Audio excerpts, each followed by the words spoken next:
There is good news, which is less people dying. There is also bad news, and the bad news is the economic losses are going through the roof. We've just got more and more property, people, assets, infrastructure in hazard-prone locations. We need to redefine how risk is measured and understood in a global economy, and at the same time understand that undermining natural wealth or the natural disasters that do come along is also connected to financial instability.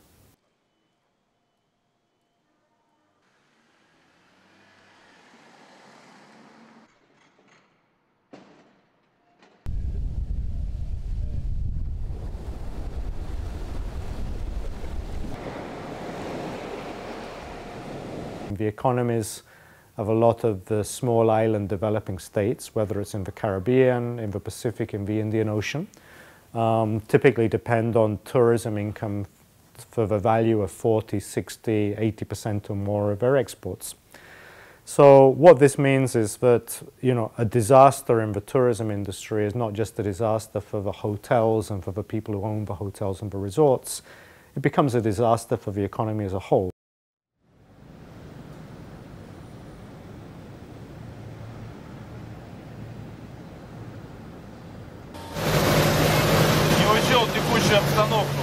For example, the increase in urban flooding has a lot to do precisely with how we plan cities, not with nature, but against nature.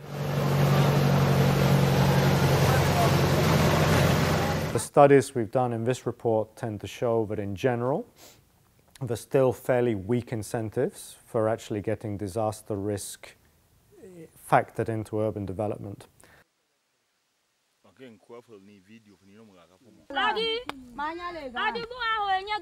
A lot of this investment is going into areas where the hazard, drought for example, poorly understood, poorly modelled, poorly mapped.